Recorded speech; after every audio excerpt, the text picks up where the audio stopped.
sa ating lahat. Sa ating subject na ang kaya o magagawa ng pananampalataya. Buksan po natin ang Marcos. Sa Marcos sa chapter 14, ganito yung mababasa natin sa salita po ng Panginoon. Sa Marcos sa chapter 14, kung babasahin natin, ang sabi po sa salita po ng Panginoon sa verse 3, basahin lang natin. At samantalang siya ay nasa Betania, sa bahay ni Simon na kitongin, samantalang siya ay nakaupo sa pagkain, ay dumating ang isang babae na may dalang isang sisidlang alabastro na puno ng ungwentong nardo na totoong mahalaga, at binasag niya ang sisidlan at ibinuhos sa kanyang ulo. Dadapat ang may ilan na nangagalit sa kanilang sarili na nagsipagsabi ano ang layo ng pag-aaksaya ito ng ungwento, sapagkat ang ungwentong ito ay may pagbibili ng mahigit sa 300 denaryo at maibigay sa mga dukha, at inupasala nila ang babae. Dadapat sinabi ni Jesus, pabayaan ninyo siya. Bakit nyo binabagabag? Mabuti ang ginagawa niya sa akin, sapagkat lagi nasa inyo ang mga dukha, at kung kailan man ibigin ninyo, ay mangyayaring bagawan nyo sila ng magaling. Datapat ako hindi laging nasa inyo. Ginawa niya ang kanyang nakaya. Ginawa niya ang kanyang nakaya. Bakit nakaya niya yun? Bakit nakaya niya, mga kapatid, na nabasagin yung ungwento, yung alabastro, nasisidan po ng ungwento, at ibinuhos po niya sa ulo ng Panginoon? Nakaya niya yun. Ano po? Nakaya niya.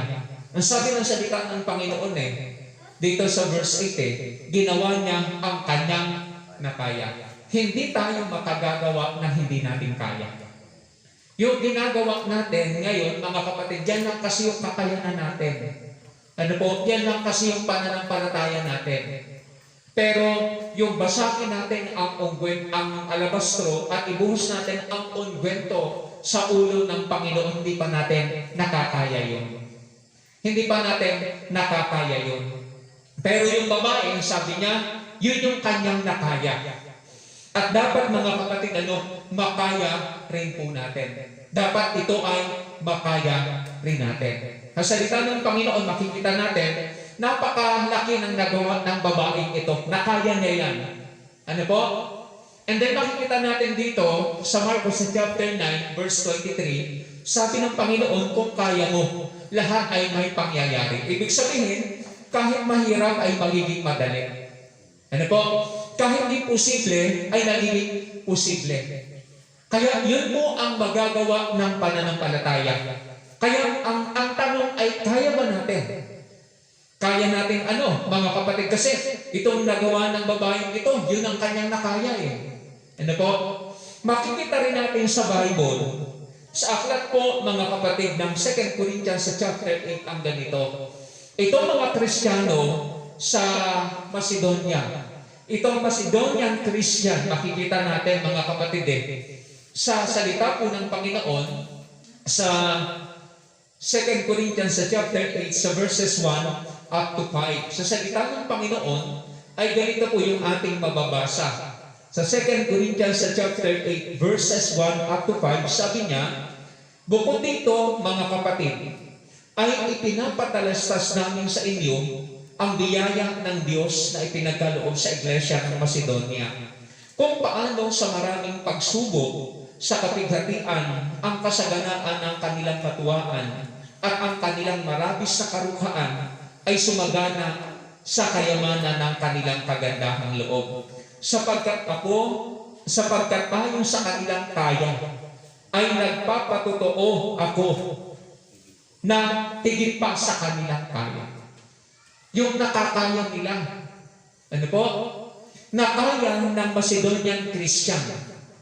Kung papaano itong babaeng ito, mga kapatid, nakaya niya basagin po yung alabastro. Ano po yung alabastro? Ito po yung sisidlan ng ungwento. At yung ungwentong mahalagang may pagbebenta sa 300 denaryo ay ibinuhos niya sa ulunan ng ating Panginoon. So makikita natin sa salita ng Panginoon, verse 3, sapagkat ayon sa kanilang kaya, lahat ng ginagawa natin, yan lang kasi nakakayanan natin. Kasi yun lang ang ating pananampalataya. Kaya kung ano ang lumalabas sa atin, paulit-ulit natin sinasabi, kung ano ang lumalabas sa ating po mga performances, araw-araw po yan. Hindi lang yan every Sunday. Kung ano ang inilalabas natin araw-araw, mga kapatid, yan yung ating kaya. Yan lang yung ating kaya. May narinig tayo kanina, minsan nasasabi natin, pero hindi natin talaga nakakaya. Pero yung totoong pananampalataya, yung nakakaya natin sa pagsunod natin sa salita ng Panginoon. Dito sa salita ng Panginoon sa verse 3, sabi niya, at higit pa sa kanilang kaya. Kaya nga doon sa Marcos sa chapter 10, sabi niya, sa tao ay imposible, pero sa Diyos lahat ay may pangyayari. Pag nagawa natin yung ating pinaka, mga kapatid, gagawin ng Diyos ang kanyang bahagi. Yan ang tawag ay pananampalataya. Susulong tayo kahit hindi na natin kaya. Gagawin natin kahit mahirap, hindi natin rason, mahirap yan gawin. Mga kapatid, dahil nga mga kapatid, yung ating pananampalataya ay hindi pa ganun kalaki. Nahihirapan tayo, hindi natin kasi kaya. Mga kapatid, ano yung ibig sabihin na kaya? Ano ang ibig sabihin kaya? Ibig sabihin nito, mga kapatid, yung una, kaya natin magtiwala at umasa.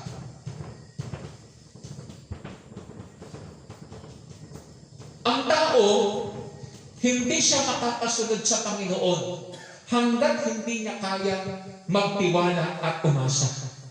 Ito mga kapatid, napakahirap ng ginawa po ng babaeng yan. Sabi nga sa salita rin ng Panginoon sa aklat ng Luke sa chapter 21, yung babaeng bao na nagbigay ng 2 lepta, ibinigay niya ang kanyang buong ikabubuhay. So lahat ng ikabubuhay niya, mga kapatid, ipinagkaloob niya. Yun yung kanyang nakaya. Kaya kung papansinin natin, mga kapatid, yung po kasi na ito, mga kapatid, ginawa ng babaeng niya, binasag niya yung alabastro. Tapos hindi siya nang hinayang sa ungwento. Ano po yung ungwento? Lahat po ng mahalaga sa atin. Lahat ng mahalaga sa atin na pinapahalagahan natin na hindi natin kayang isurrender, hindi natin kayang ibigay sa Panginoon, yan yung ungwento. Bakit hindi natin nakakaya, mga kapatid? Dahil wala pa tayong pananampalatayang totoo sa Diyos. Kaya sa salita ng Panginoon, kailangan makaya natin. Unang-una, makaya nating magtiwala. Makaya nating magtiwala kasi sa Bible, mga kapatid, makikita natin sa Lamentation, sa chapter 3, verse 26. Diyan sa Mateo sa chapter 19, 27 up to 29, naiwan po, mga kapatid, ni Apostol Pedro, ni Santiago, Juan, ang kanila pong pamamalakaya, maging ang mga anak po ni Zebedeo, mga kapatid, na iwanan po nila ang kanila pong lambat, na iwanan nila ang kanila pong magulang, dahil, mga kapatid, sa paniniwala nila. Ano po ang sabi nila, mga kapatid? Ang sabi ng Panginoon, ang nag-iwan ng kapatid na lalaki, kapatid na babae, ng magulang, ng tahanan, ng bahay, ng lupa, para sa Panginoon, tatanggap siya. Tatanggap siya.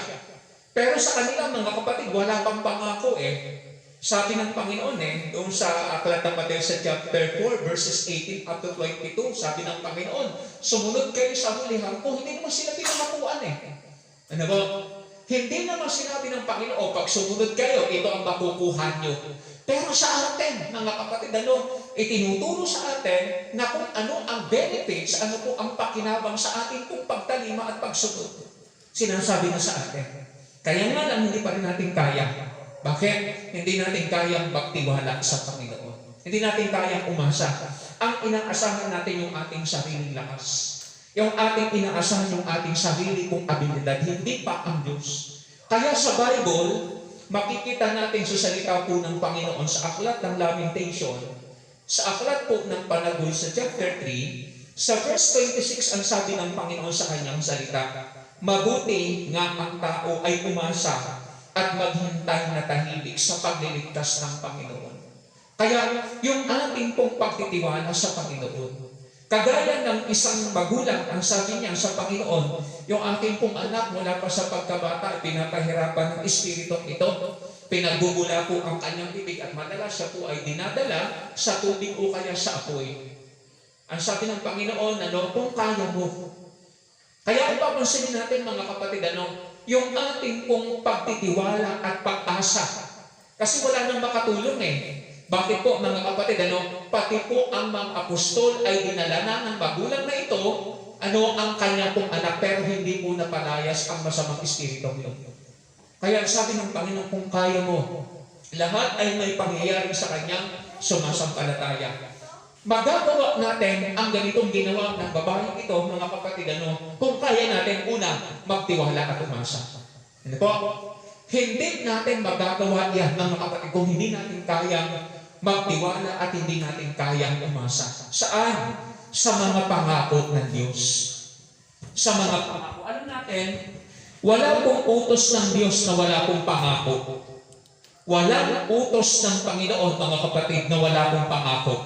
Lahat ng utos ng Panginoon ay kalagit nito po, mga kapatid, yung pangako. Kaya masabi niya, huwag tayong mag-alinlangan sa pagkatapat ang nangako Ang Panginoon, mga kapatid, hindi siya sinungaling. Sa mga politician ngayon, ang dami po nilang ipinapangako. Sa mga politiko, ngayon pa lang, nangangampanya na, mga kapatid, at nangangako. Hindi natin alam kung sino talaga yung totoo doon. Pero ang Diyos, mga kapatid, He is true to His promises. Ang Panginoon ay totoo sa Kanya pong mga pangako. Ang problema natin, kung pare-pareho, hindi natin kaya na magtiwala at umasa sa Kanya. Sabi sa salita ng Panginoon ito nga verse 26, mabuti nga na ang tao ay umasa at maghintay ng tahimik sa pagliligtas ng Panginoon. Kaya sa salita po ng Panginoon, kung kaya natin yung ating inaasahan, yung ating pinagtitiwalaan at ang ating inaasahan, yung gagawin ng Diyos sa atin. Yun po mga kapatid, dapat magawa natin, makaya natin magtiwala sa Panginoon. Makaya natin magtiwala at umasa po sa ating Panginoon. Pangalawa, makaya po natin sumunod. Makaya natin sumunod. Kasi alam natin mga kapatid, sa pagsunod kasi mga kapatid, doon natin maiiwanan. Sa pagsunod na natin maiiwanan ang lahat ng mahahalaga sa atin. Sa Bible, makikita natin dito sa salita ng Panginoon sa Mateo sa chapter 4. Sa salita ng Panginoon, makikita natin, Mateo sa chapter 4, itaas natin sa verse 18 up to 22. Sa salita ng Panginoon, yung pagsunod. Ang sabi dito sa salita ng Panginoon sa verse 18, at sa paglalakad niya sa tabi ng daan ng Galilea, at nakita niya ang dalawang magkapatid na si Simon, na tinatawag na Pedro, at si Andres na kanyang kapatid, na inuhulog ang isang lambat sa dagat sapagkat sila'y mga mamalakaya. Tandaan natin ito. Mas tayo po mga kapatid ay nasusubukan, mga kapatid, pag tayo po ay busy. Ito mga kapatid, hindi naman tinawag ng Panginoon na mga walang ginagawa In fact, mayroon silang priority, mayroon silang ginagawa, mayroon po silang hinaharap. Kaya sa pagsunod sa Panginoon, hindi pwede na tayo isusunod sa Panginoon na wala tayong iiwanan. Hindi tayo makakasunod sa Panginoon na wala tayong isasakripisyo. Yung ating concern ngayon, yung ating hinaharap ngayon, yung ating prioridad ngayon, mga kapatid, na ating hinaharap ngayon. Kung tayo po kaya nating sumunod, kailangan ating pong iwan lahat ng iyon.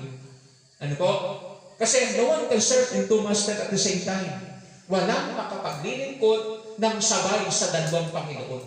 Kaya sa salita po ng Panginoon, makikita natin sa salita ng Panginoon, iniwan nila. Ang tinawag ng Panginoon, hindi po mga kapatid ang walang ginagawa. Bakit di nalang tawagin naman sila na lang? Wala naman silang ginagawa. Masyado kami busy. Kaya sa Bible, mayroon silang ginagawa din. Hindi concerned ang Panginoon sa ginagawa natin. Ang concern ng Panginoon, pag tayo po ay kanyang tinawag, kung kaya nating sumunod. Ang sabi ng salita ng Panginoon, no, sa kanyang salita sabi niya, inihuhulog nila ang kanilang lapat sapagkat sila yung mga mamamalakaya. Verse 19, sinabi niya sa kanila, magsisunod kayo sa huling hapon. Ano ang commandment? Sumunod. Automatically, mga kapatid, pag sumunod sila, iiwanan nila. Ano po? Iiwanan nila. Sabi ng Panginoon sa verse 19, at sinabi niya sa kanila, magsisunod kayo sa hulihan ko at gagawin ko kayong mamamalakaya ng mga tao. At pagdakay iniwan nila ang mga lambat at nagsisunod. Hindi tayo makakasunod hanggat wala tayong iniiwanan. Hindi natin magagawang sumunod hanggat wala tayong isinasakripisyo. Yun mga kapatid, ang prinsipyo kung kaya natin.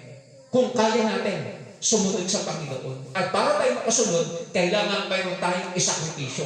Kailangan mayroon tayong bitawan. Kinakailangan mayroon tayong iwan at isakripisyo para po tayo ay makasunod sa Panginoon. Yun ang sabi dito sa salita po ng Panginoon. Verse 20, at pagdakay iniwan nila ang mga lambat at nagsisunod sa Kanya. Alam niyo po yung mga men of God, may mga iniwan sila. Si Abraham nang tawagin ng Panginoon, iniwanan din niya ang kanyang magulang. Iniwanan po niya mga kapatid ang kanyang magandang bahay at siya po ay tumira sa tolda. Ano po? So sa pagsunod sa Panginoon, iiwanan natin ang ating comfort zone. Ano po? Dahil sa pagsunod sa Panginoon, hindi comfort. Ano po? Hindi comfort sa physical natin. Unang-una.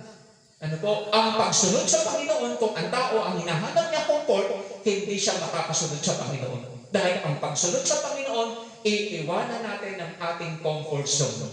Kaya dito sa salita ng Panginoon, makikita natin sa verse 21, at paglakad sa dako roon, ay nakita niya ang dalawa pang magkapatid, si Santiago, na anak ni Zebedeo, at ang kanyang kapatid na si Juan, sa daong nakasama ni Zebedeo na kanilang ama, na nagsihayuma ng kanilang lambat, at sila'y kanyang tinawag. At pagdakay iniwan niya ang nilaang daong at ang kanilang ama at nagsisunod. Walang makakasunod ng walang isinasakripisyo. Mga kapatid, yun ang prinsipyo kung kaya natin. Mayroon talaga tayong bibitawan. Mayroon tayong isasakripisyo. Hindi tayo makakasunod. Hindi natin makakaya, mga kapatid, hanggang hindi natin kayang iwanan.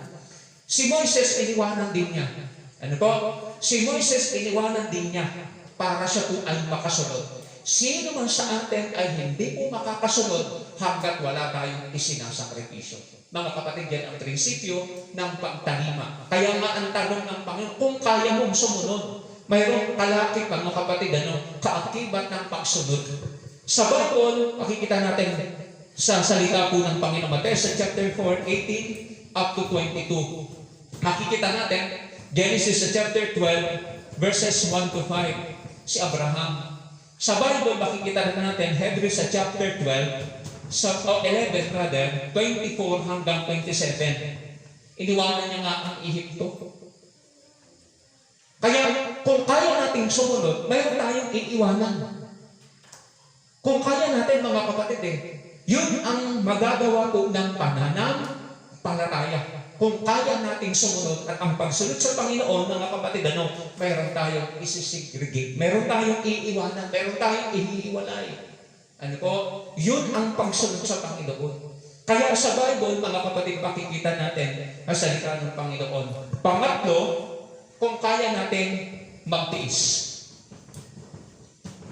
Kung kaya magtiis. Alam mo po si Paul, na kaya niya. Ano po? Sa Bible, ganito.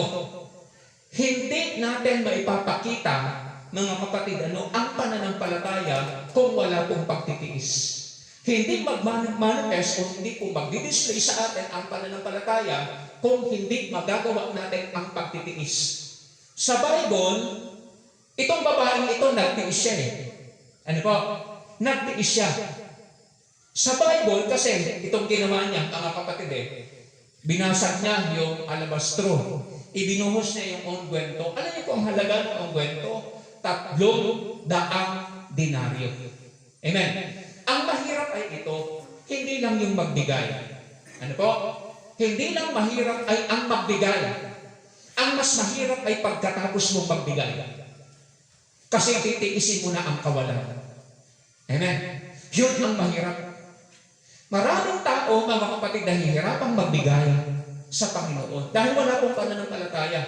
Pero ang iniisip kasi nila ganito, pagkatapos sa maibigay ito, mas matindi po ang pagtitiis.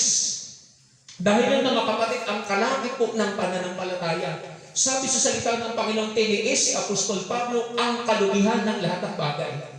So, hindi lang ang mahirap ay yung magbigay, mga kapatid eh. Ang mahirap ay titiisin natin yung kawalan dahil nagbigay tayo. Ano po?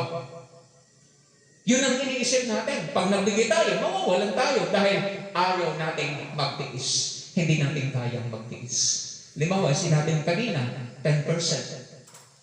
Ay kasama sa budget ng tao, mga kapatid, nanghihinayang yung tao. Kasi sabi niya, pag binigay ko ito, magtitiis tayo.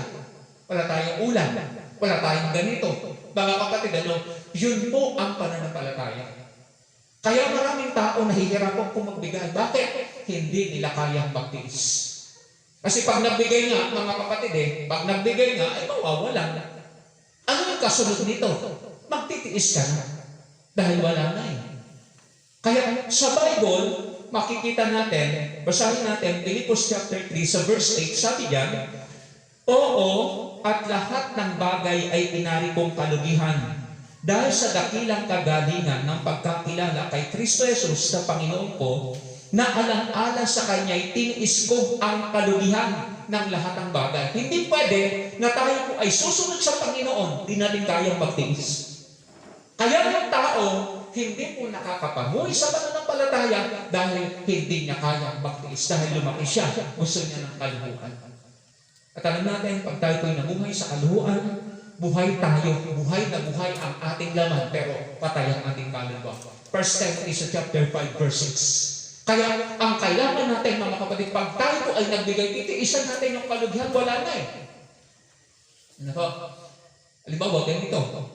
Mayroon kang 1,000, ibibigay mo, mga kapatid, yung 100. Yung 100 na yun, pang-merienda mo na yun. Magtitiis ka na, hindi ka na mag-merienda. Yun ang pananampalataya. Kaya yung tao, hindi niya nakakayang magbigay, mga kapatid, dahil hindi niya kayang magtiis. Kasi kasama sa budget niya, mga kapatid, kasama sa gastusin niya, yung 10%. Ay hindi niya kayang ibigay dahil hindi niya kayang magtiis. Kaya dito sa Biblia, makikita natin Philippians sa chapter 3, verse 8, ang sabi niya, tiniis ko ang kalugihan ng lahat ng bagay. Hindi lang yung mahirap ang magbigay. Ang mahirap, mga kapatid, ay pagkatapos natin magbigay dahil wala na. Yan po ang pananampalataya. Kahit hindi natin kayang ibigay, yung 10% ka, hindi kayang ibigay, yung ungwento pa kaya?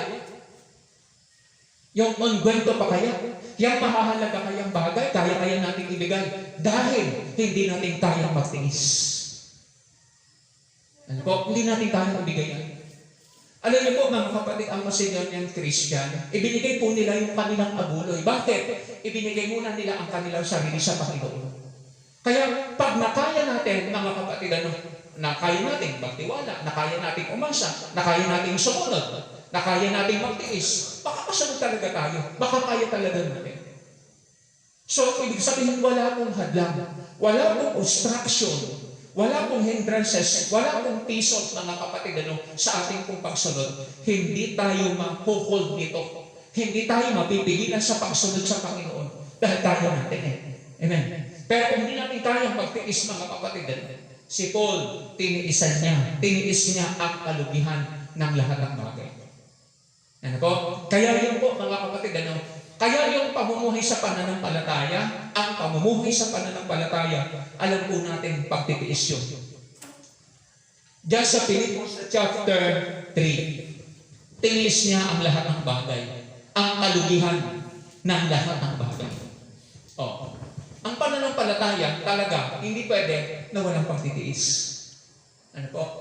Kasi yung binatang mayaman, sabi ng Panginoon, kung gusto mo talaga maging sakdal, ipagbili mo ang iyong tinatangkilik, ibigay mo sa dukha, tapos sumunod ka sa akin. Kasi nasanay siya, mga kapatid, hindi sa pagtitiis. Nasanay siya sa kaluhuan. Nasanay siya sa sobra-sobra. Ano po? Hindi po niya na kayang manampalataya. Hindi po niya kayang umasa. Hindi po niya kayang sumunod. Dahil hindi niya kaya pong magtiis. Dahil sa pagsunod sa Panginoon, mga kapatid, marami pong tiisin eh. Alam po natin sa pagsunod sa Panginoon, marami pong tiisin. Basahin natin ang salita ng Panginoon.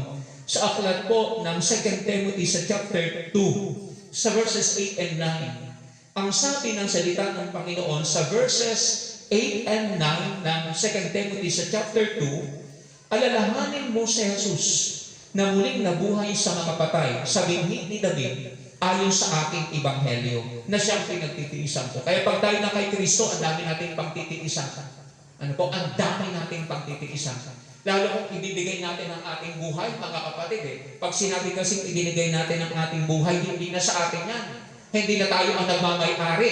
Gagamitin na ito nung pinagbigyan natin. Bakit tayo ang gumagamit? Hindi pa kasi natin nagbibigay. Bakit hindi natin kayang ibigay? Wala kasi tayong pagtitiwala. Wala kasi tayong pag-asa. Kaya hindi tayo nakakasunod. Hindi rin natin kayang mag-face. Yan ang salita po ng Panginoon. Kaya dito sa salita ng Panginoon, mga kapatid, sabi niya, si Kristo ang pinagtitiisan niya. Kaya kung kaya nating magtiis, mga kapatid, wala pong magiging hadlang, wala pong magiging tisod, wala pong magiging hadlang sa atin para hindi tayo makasunod at makapaglingkod sa Panginoon.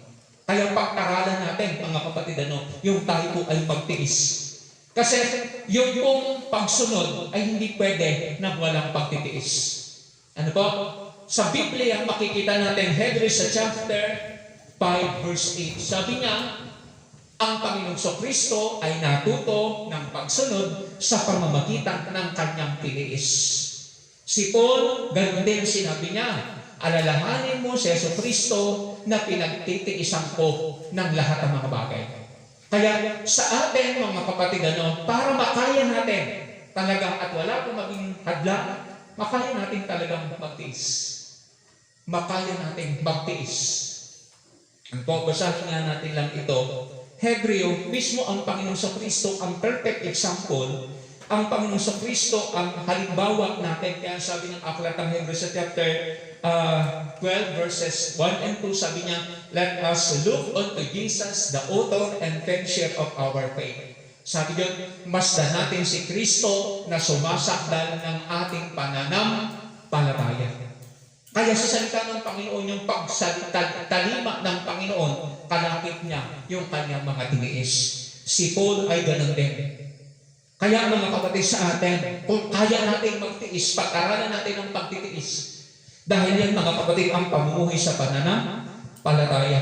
Dahil ang pamumuhay sa pananampalataya, makikita natin, Luke sa chapter 21, verse 19. Kung wala yan, hindi natin may pagbawagin ang ating kaluluwa. Ano po? Hindi natin matatapos yung ating course. Hindi po natin matatapos yung ating pong takbuhin. Ano po? Yan ang sinabi ng salita ng Panginoon. Yung pagtitiis, marami tayong tiisin. Yung sinabi nga natin kanina, pag naibigay natin, titiisin na natin. Ano po? Yan ang sabi ng salita po ng Panginoon. And then, pang-apat, yung pagpipigil.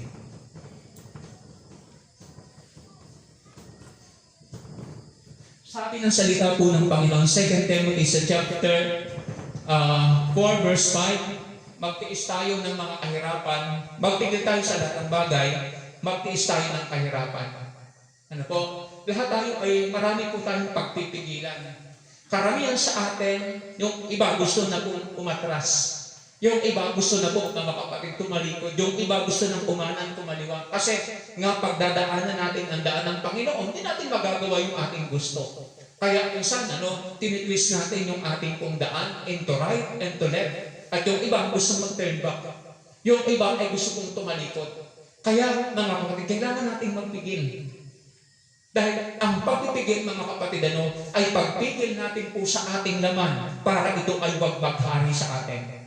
Ano po? Pinipigilan natin yung ating laman, pinipigilan natin yung ating mga kaaway, especially ang ating pong laman, mga kapatid Tapos ang diablo at ang sanlibutan, pinipigil natin. Sabi ng salita po ng Panginoon sa Bible, makikita po natin sa aklat ng 1 Peter sa chapter 4, mayroong sinabi po si Apostol Pedro sa aklat po ng unang Pedro sa kabanata 4. Ganito ang sinasabi ni Apostol Pedro. Sabi diyan sa kanyang salita, 1 Peter sa chapter 4, verse 1, sabi niya, kung paano ngang si Kristo ay nagbata sa laman, ay magsandata rin naman kayo ng gayong pag-iisip. Sapagkat siya ay nagbata sa laman, ay nagpatigil sa kasalanan. Yung salita kasing pagbabata, ay pipigilin natin na huwag natin magawa yung gusto natin. Pagbabata yan. Amen. Kagaya po ng ginawa ni Kristo, mga kapatid, siya po ay nagbata. At ang sabi sa salita ng Panginoon, hindi nakapanaig sa kanya ang kasalanan. So, ibig sabihin, nagpigil din siya. Kaya sa atin, mga kapatid, kailangan natin ng control. Ang self-control, disiplina po yan. Hindi yung tayo kukontrolin ng iba. Hindi yung tayo kukontrolin ng Diyos. Dapat may control tayo sa ating sarili. Dahil mga kapatid, ang bawat sasakyan ay mayroong preno. Amen. Ano ang pagpiprenuhan natin? Lahat na makakasama sa ating pong kaluluwa. Lahat na makaka-obstruction, magiging hadlang sa ating pong paglilingkod sa Panginoon at pagpagamit natin sa Panginoon, magpipigil tayo sa lahat ng ito. Kung kaya natin magpigil, mga kapatid, sa lahat ng bagay. And then, pang-lima, mga kapatid. Yung pang-lima ay yung tayo po ay masihan. Masiyahan at masapatan. Kapag tayo kaya natin kung masiyahan na, masapatan sa lahat ng pagpapala ng Panginoon, ibig sabihin, di na tayo nagmapaghangan. Hindi na po, mga kapatid, tayo ambisyoso at ambisyosa. Ano po? Hindi po tayo, mga kapatid, ambisyoso at ambisyosa. Kasi sa mga tao, mga kapatid, na gusto pong maligtas, isa lang ang ambisyon natin, yung tayo po'y makarating sa kaharian ng Panginoon. Yan po ang pinakamataas nating ambisyon. Kaya, mga kapatid, sa sinabi ng Panginoon na sasapatan tayo sa mga provision ng Panginoon. Sabi ng salita ng Panginoon, nang kay sinugo kong walang supot ng salapi, walang supot ng pagkain, walang pangyapa, kinulang baga kayo ng anuman. Kaya pag tayo pong naglingkod, mga kapatid, hindi naman tayo pagkukulangin ng Panginoon. Kahit dumating ang kahirapan. Kagaya ngayon, laging nag-iikot dyan, marami pong nagnanakaw.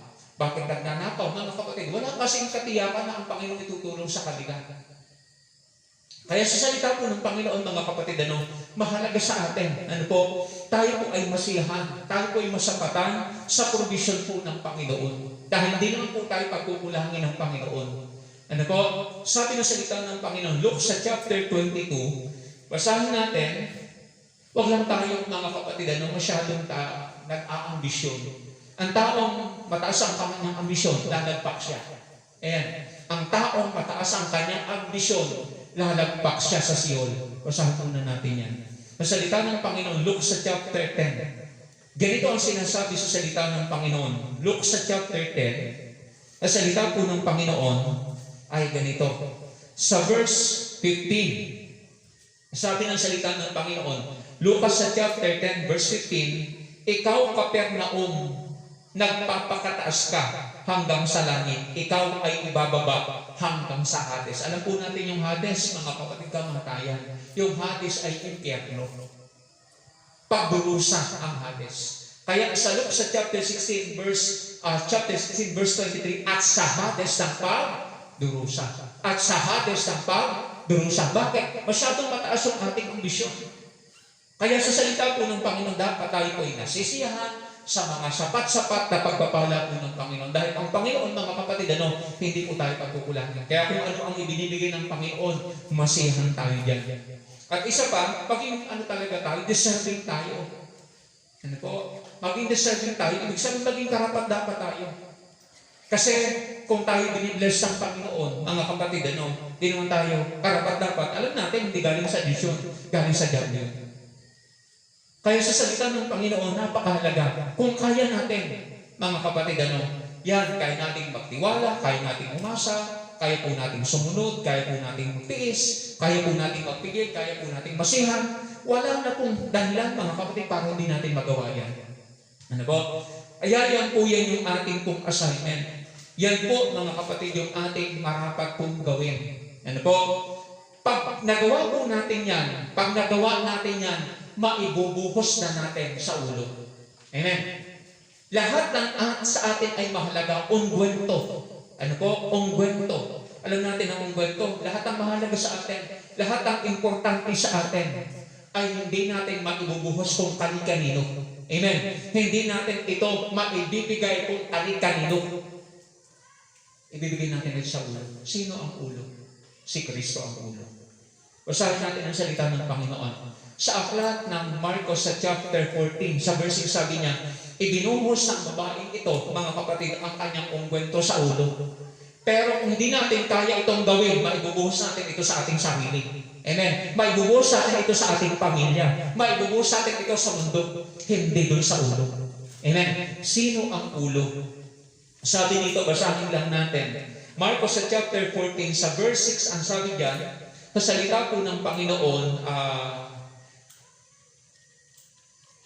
itaas natin sa verse 3 pala, sabi niya, at binasak niya ang sisidlan at ibinuhos sa kanyang ulo, sa ulo ni Jesus. Ano po?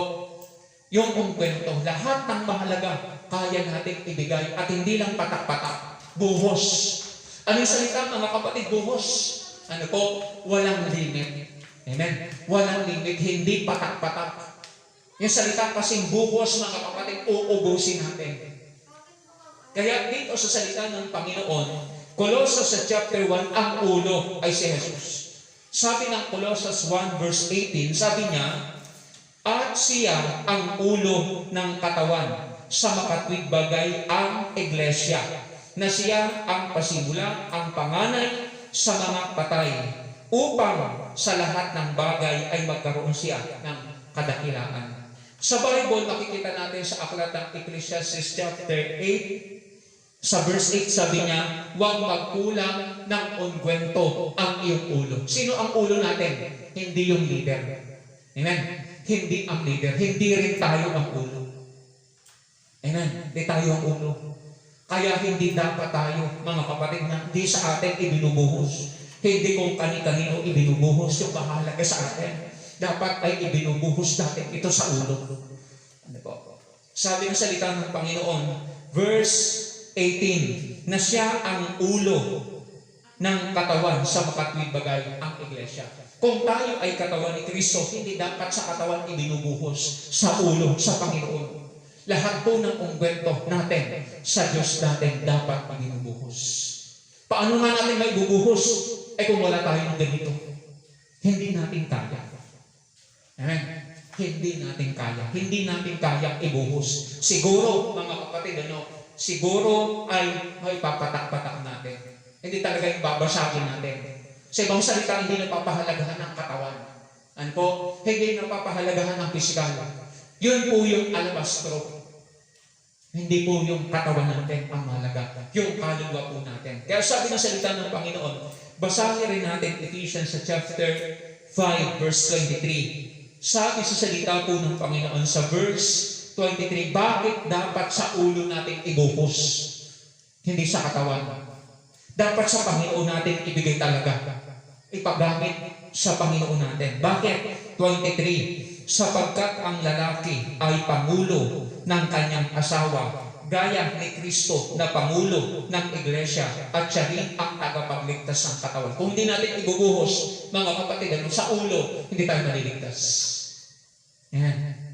Sabi niya, sapagkat siya ang pangulo ng iglesia at siya ang tagapagligtas nito. Kaya yung mahalagang ungwento, imposible din maibus natin kung wala tayo niyan. Hindi natin kayang gawin yan. Kaya ngayon, pag-aralan po natin. Pag-aralan ng bawat isa sa atin, pagsanayan ng bawat isa sa atin, yan ang pananampalataya. Pag nagagawa na natin yan, tayo po ay nabubuhay sa pananampalataya at masasabi natin, tayo'y matuwid. Dahil ang kaya lang mabuhay dyan ay ang mga matuwid. Sabi ng aklat ng Hebrews sa chapter 10, Romans sa chapter 1, verse 17, ang aking lingkod na matuwid ay mabubuhay sa pananampalataya. Dahil kaya po niyang magtiwala, kaya niyang umasa, kaya niyang sumunod, walang obstruction. Kaya po niya magtiis, kaya po niya magpigil, kaya niya masiyahan sa mga sapat-sapat na pagpapala ng Panginoon. Alam natin, hindi tayo spoiled ng Panginoon. Ang spoiled, mga kapatid, hindi po maliligtas. Kaya sa salita ng Panginoon, alam natin, ang Diyos hindi niya tayo spoiled. Kaya dito sa salita po ng Panginoon, basahin nga natin, mga kapatid, sa aklat ng Ecclesiastes chapter 8 verse 8. Dapat hindi nagkukulang ng ungwento ang ulo. Ang ulo si Kristo. Ano po? Sabi ng salita po ng Panginoon, pero sa atin, mga kapatid, hindi tayo nagkukulang ng ungwento. Sa atin natin ibinubuhos. Hindi po talaga sa ulo. Hindi talaga sa Panginoon. Kaya, ang sabi ng Ecclesiastes chapter 8 verse 8, sabi diyan, maging maputing lagi ang iyong mga suot at huwag magkulang ng ungwento sa iyong ulo. Sino ang ulo natin? Ang Panginoong Kristo. Dapat hindi siya nagkukulang ng ungwento. Bakit? Karapat-dapat ang Panginoon na tumanggap ng ating pinaka. Ang Panginoong Kristo ay karapat-dapat tumanggap ng ating pinaka. Sa Bible, sabi ng salita ng Panginoon, dahil sa Kanya, kung ginawa siya, binigyan ng Ama ng pangalan ng higit sa lahat ng pangalan. Kaya ang lahat ng tuhod ay luluhod sa pangalan ng Panginoong Kristo. Pilipos chapter 2, verse 10 and 11. Kaya sa salita ng Panginoon, dapat ibuhos natin talaga sa ulo. Okay, paano natin maibubuhos? Isa yan. Paano natin maibubuhos? Isa pang, mga kapatid. Para sa mga tao na yan, makikita natin, hindi na mahalaga ang ungwento. Amen? Para sa kanila, hindi na mahalaga ang ungwento. Babasagin natin, mga kapatid, ang mga bagay na hindi na natin pinapahalagahan. Ano po? Sa kanila, wala nang halaga ito. Bakit? Mayroon nang mas mahalaga. Amen? Totoo, mahalaga ang kwento. Mahalaga sa ating physical. Mahalaga yung ating ambisyon. Mahalaga yung ating pangarap. Pero wala nang masahalaga kaysa sa kaligtasan ng ating kaluluwa. Basahin natin ang salita ng Panginoon kung bakit nagawa po ni Apostol Pablo yan. Kung bakit nagawa po ni Moises yan. Dahil mayroon nang mas mahalaga. Bakit? Si Paul inari ng kalugihan ang lahat ng bagay para taguhin niya si Kristo. Mas mahalaga na si Kristo kaysa sa kayamanan. Ang Panginoong Kristo mas mahalaga na kay Moises kaysa kayamanan ng Ehipto at oportunidad niya, mga kapatid, na maging kasunod sa hari. Lahat ng oportunidad natin sa ating pong pisikal, mga kapatid, hindi na yun ang mahalaga dahil mayroon ng mas mahalaga. Sa atin, sino ang pinakamahalaga ngayon? Sa atin, sino ang pinakamas mahalaga ngayon? Dapat hindi ang ating sarili. Ni tao, wag. Ang pinakamahalaga sa atin ang Panginoon. Ni ang mga tinatangkilik dapat natin, hindi yan ang mahalaga. Ano po? Dahil kung yan ang mahalaga, hindi pa natin nasusumpungan ang totoong yaman. Amen? Kung yan pa rin ang mahalaga sa atin, hindi pa natin nasusumpungan ang totoong yaman. Basahin natin ang Mateo sa chapter 13, verses 44 and 45. Kasi pag yung tao nasumpungan niya yung higit na banyo ng kayamanan, papayag na siyang mawala ito, yung mahalaga sa kanya. Kasi nasumpungan na niya ang lalong mas mahalaga. Ano ba? Kasi mas binabanyo natin o mas pinapahalagaan natin yung mga bagay na mayroon tayo kasi sa Panginoon. Ano po? Kaya nga po natin, mga kapatid, sacrifice yung ating buhay spiritual para lamang po sa pleasure sa laman eh. Kaya sa salita po ng Panginoon, makikita natin ito sa aklat ng Mateo 13, sa verses 44 and 45, ang sabi niya, tulad ang kaharian ng langit sa natatagong kayamanan sa bukid, at nang masumpungan ng isang tao, at inilihim at sa kanyang kagalakayimaon, at ipinagbili ang lahat niyang tinatangkilik, at binili ang bukid na iyon. Si Jesus po yung kayamanan na iyon. Bali wala na sa kanya, payag na siyang mawala ang kanyang kayamanan dahil nasumpungan niya ang kayamanan ng langit. Mga kapatid, yun po ang mahalaga. Kaya dito, sa salita ng Panginoon sa verse 45, gayon din naman ang kaharian ng langit ay katulad ng isang taong nangangalakal na humahanap ng magagandang perlas at pagkasumpong ng isang mahalagang perlas ay yumaon siya, ipinagbili ang lahat niyang tinatangkilik at binili yaon. Mga kapatid, yung sinasabi ng salita ng Panginoon, mas pahalagahan natin ang Panginoon, mas pahalagahan natin po yung ating kaluluwa na higit po sa ating pong laman. Papayag tayo, mawalan tayo ng ating pong karapatan sa ating pisikal para lang po mga kapatid sa ating kaluluwa dahil ang mas mahalaga na sa atin ay ang ating kaluluwa. Sabi dito, ibinenta niya ang kanyang tinatangkilik para makuha niya. Si Fulton, sabi niya, inari kong lugi ang lahat ng bagay para tamuhin si Kristo. Hindi pwedeng at the same time magkaroon tayo niyan tapos tatamuhin natin si Kristo. Mali ang salita ng Diyos. Pag natamo natin si Kristo, mga kapatid, pag natamo natin si Kristo, magtatamo tayo ng lahat ng bagay. Yun ang sabi ng Panginoon, ang lahat ng iwan ng kanilang magulang, ng ama, ng ina, ng kapatid na babae, ng lupa, mga tinatangkilik dahil sa Panginoon, dahil sa Ebanghelyo, ibabalik ito ng Panginoon ng 100-fold at sa kabila mga kapatid ay ang buhay na walang hanggang. Yun ang mas mahalaga. Ano po? Kaya itong babaeng ito, nagawa niya, hindi siya nanghinayan. Ang dami nating pinanghihinayangan dahil hindi natin kaya ang lahat ng ito. Hindi natin kaya ang lahat ng ito. Pero pag-aralan natin. Pag-aralan po natin mga kapatid. Kasi ang lumalabas sa ating pong mga buhay, sa ating pong mga pag-uugali, yan lang kasi yung nakakaya natin. Yan lang yung ating pananampalataya. Pero kung tayo po mga kapatid, kaya natin, sabi niya, higit pa sa kanilang kaya. Bakit? Ang ating aasahan, ang ating didependihan na ay ang Panginoon. Yun ang sinasabi ng salita po ng Panginoon. Kaya dito sa salita ng Panginoon, ang kaya ng o magagawa ng pananampalataya. Ang totoo sa ating assessment, napakaliit ng ating pananampalataya. Napakaliit o baka wala pang pananampalataya ang ito. Amen. Kasi kung ano lang ang nakakaya natin, nakadepende mga kapatid doon sa ating pananampalataya. Pero kung makaya natin ito, mga kapatid, makaya natin ang lahat na yan, wala pong hadlang, nahadlang tayo. Kaya pag-aralan po natin ito, mga kapatid, dahil sa salita po ng Panginoon, sabi dito sa kanyang salita, Hebrews chapter 11, 24 hanggang 27. Ito ang sinasabi ng salita ng Panginoon. Hebrews 11 verses 24 hanggang 27 sa pananampalataya. Lahat ng tao sumunod sa Panginoon, gumawa ng mga ganyan dahil sa pananampalataya. Mga heroes of faith, bayani ng pananampalataya, hindi nila nagawa at nakayanan ang lahat ng pinahintulot ng Panginoon kung wala silang pananampalataya. Kaya talagang ang pinaghuhugutan, ang bottom line, ang source ay ang ating pananampalataya. Dahil ang ating pananampalataya, magdidevelop din ang ating pag-ibig, magdidevelop din ang ating pag-asa sa Panginoon. Hebrews chapter 11 verse 24 hanggang 27, sa pananampalataya nang lumaki si Moises. Dapat, mga kapatid, lumalaki din yung ating pananampalataya. Alam mo si Jericho, ang liit niyan dati. Hanggang ngayon, maliit pa rin. Maging ganun din tayo, ang liit ng ating pananampalataya. Hanggang ngayon, maliit pa rin ang ating pananampalataya. Pero pag tayo po ay lumalaki na ang pananampalataya natin, ano ang magagawa ng ating pananampalataya ito? Sabi ng Panginoon, tumanggi na siya. Maididinay natin lahat ng oportunidad natin, provision natin para sana sa ating laman.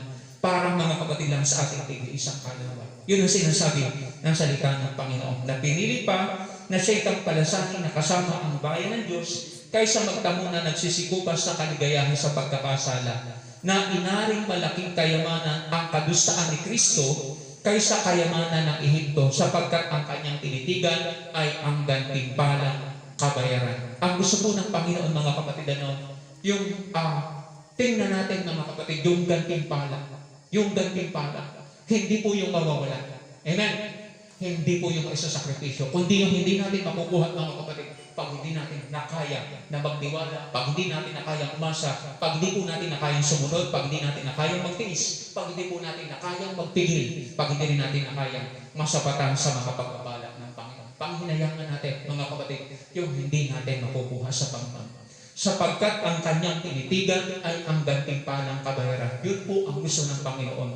Mas nasabi natin yung inihanda po ng Panginoon, kaya makakaya natin. Amen? dahil meron tayong desire. May mga taong may pangarap sila. Alam ko yung isang kamag-anakan ko, nagsabi siya ng ganito, gusto kong umasenso. Kaya ang ginawa ko, kahit mahirap ang buhay, kahit ang pamilya, walang kakayanang pag-aralin, nag-self-supporting, nagtatrabaho sa gabing nag-aaral. Dahil meron siyang ambisyon, meron siyang pangarap, ganun din tayo. Meron tayong ambisyon, meron tayong pangarap. Magsikap tayo para po sa ating pangarap na pagpasok natin sa kaharian ng Diyos. Pagsikapan po natin, mga kapatid, makakangkal po natin, basta makaya natin magtiwala, umasa sa Panginoon at mamuhay sa pananampalataya. Ang Panginoon po ay sa ating pong lahat. Sa Bible, sabi niya, lahat ng bagay ay may pangyayari sa kanyang sumasampalataya. Ito po yung last verse natin. Sa aklat po, mga kapatid, ng John 14, sa verse 12. Ganito ang sinasabi sa salita po ng Panginoon. John chapter 14 sa verse 12. Ang salita po ng ating Panginoon. Ang sabi diyan, katotohanan sinasabi ko sa inyo, ang sa akin ay sumasampalataya, ay gagawin din naman niya ang gawang aking ginawa. Kaya hindi po, mga kapatid, mahirap na magawa natin ang ginawa ni Kristo. Nagkukulang lang tayo sa pananampalataya. At sabi ng Panginoon, mas dakilang gawa ang ating magagawa kaysa sa rito. Ano po? Dahil ang Diyos na gumawa sa Panginoon, mga kapatid, siya rin ang tutulong sa atin. Kaya napakalaga po sa atin ang ating pamumuhay sa ating pong pananampalataya. Yan ang sinabi po ng Panginoon. At gagawin din niya ang magagawang aking ginawa at mas lalong dakilang mga bagay ang kanyang gagawin. Ano po? Ang pananampalataya ay may magagawa. Ang walang pananampalataya, walang magagawa. Mga tawag doon, patay na pananampalataya ay hindi po makapag-iligtas sa atin. Kaya kailangan makaya po natin umasa, magtiwala, sumunod, magtiis, magpigil at masakatan sa provision, sa patsapat ng Panginoon. Di ba po tayo po ay nanalangin. Salamat po, Panginoon. Napakalinaw sa iyong mga salita. Hindi po kami niluloko, hindi po kami dinadaya, hindi po kami nililigaw. Salamat dun sa malinaw na mensahe na na-absorb po ng aming pong kaluluwa. Tulungan niyo po kami, ang totoo po, Panginoon, malinaw na pinapaunawa mo sa amin, pero nahihirapan po kami sa pag-apply dahil hindi pa nga po namin kaya. Panginoon, ang dalangin po namin ay magkaroon po kami ng kaya. Huwag po kami bumagsak doon sa aklat ng 1 Corinthians chapter 3, matagal ng panahon ay wala pa rin kaya dahil sila po ay nasa laman. Maging sa Hebrews sa chapter 5 po, Panginoon, yung iba ay dapat ay guro na, pero nangangailangan muli-muli na tinuturuan ng pasimulang aral mo, Panginoon. Tulungan niyo po kami, magkaroon po kami ng kaya sa pamamagitan ng ipong kapangyarihan, ang ipong salita, at ang banal na Espiritu. Tulungan niyo po kami, ang dalawa pong ito, plus yung mga pangyayari sa aming pong buhay na pumopersa sa amin, pumipilit sa amin, ng pag-develop ng aming pong buhay espiritual at ang aming pong pagtalima po sa iyo. Panginoon, salamat po. I-bless mo po ang bawat isa sa amin. Gabayan mo kami ng iyong kapangyarihan. Nawa po ay magkaroon po kami ng kalakasan sa aming kaluluwa upang magawa namin ito. Kagaya po ng sinabi ng Panginoon sa Kristo sa iyong salita sa John 14 verses 8 up to 10 na ikaw, Ama, ang gumagawa sa Kanya. Gayon din ang aming pakiusap, kayo po ang gumawa sa amin upang makaya po namin, Panginoon. Sa iyo po ang aming pong pagpupuri, pagpapasalamat sa amin pong nagtatry, nagpipilit, nagsisikap. Gabayan mo kami para magawa namin ang iyo pong pinagagawa. Sa iyo po yung aming pagpupuri, pagpapasalamat sa pangalan ng Jesus na aming Panginoon. Tayo pong lahat ay magsabi po ng Amen.